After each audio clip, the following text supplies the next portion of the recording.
you cover up the crime of my mother's murder. Your mother's death was an accident. Do you know how tired I am of hearing you say that? This lie you keep repeating over and over again, making it sound like you are the victim here. I may not see my day in criminal court, but I can still make you bitches pay. And when I'm done with this civil court, you can bet your money that the only thing left of Paulina Price's fortune will be the crumbs from that pathetic little bakery of yours.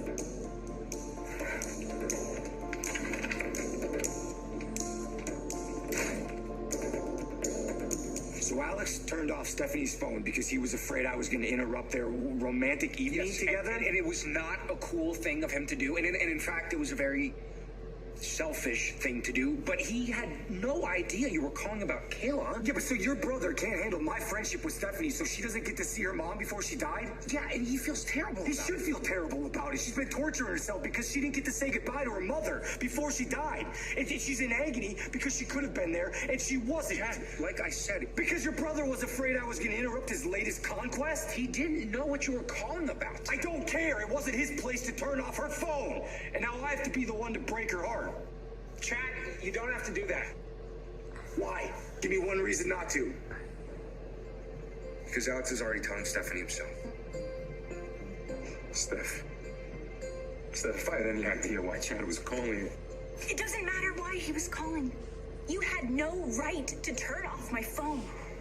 I know that, and I just I wanted to be alone with you.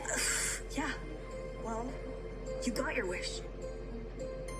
So instead of being with my mother while she was dying, instead of being able to tell her that I loved her, you and I were having sex.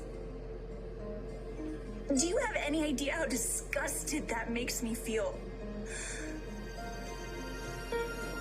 Yeah, I do. And I get why it would. And that is why I would do anything to go back in time and change what I did, Steph. But you can't. And now my mother is gone. And so are any feelings that I had for you. I never want to see you again.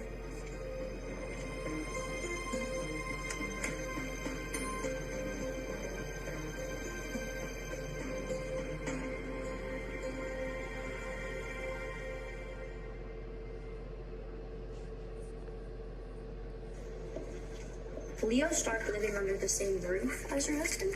Acting like he owns the place. God, that must be driving him crazy. Yeah, you have no idea.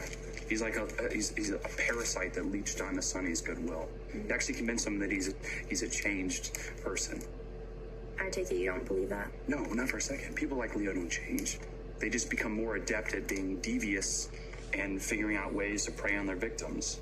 Unfortunately, I think you're right. And I'm surprised Sonny, of all people, wants anything to do with him after what he put the both of you through. Me too, but again, that's in his nature. You know, he prides himself on being forgiving and giving people second chances. Mm-hmm. Well, I guess you have to admire him for that, right? That he sees the good in everyone. I mean, I would normally, if the person in question was worthy of forgiveness, of second chances, but I mean, at this point, it's just gullible. There is no good in Leo. He does not deserve Sonny's forgiveness, and he sure as hell doesn't deserve his friendship. Let me guess. You had to convince your brother to come clean.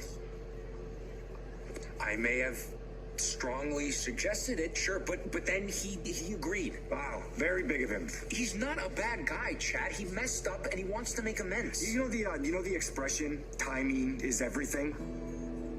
Your brother should have grown a conscience before he took it upon himself to shut off her phone without her knowledge. Because of his own selfish reasons. Before he robbed Stephanie of being able to say goodbye to her dying mother. Why are you still here? I said I never wanted to see you again. Yes, buddy? I'm going to night, buddy. Going to bed, buddy. Are you going to bed? We'll sleep late tomorrow. Let's Love go. you. You'll be okay? Have a good night. Good night, buddy. Cheers.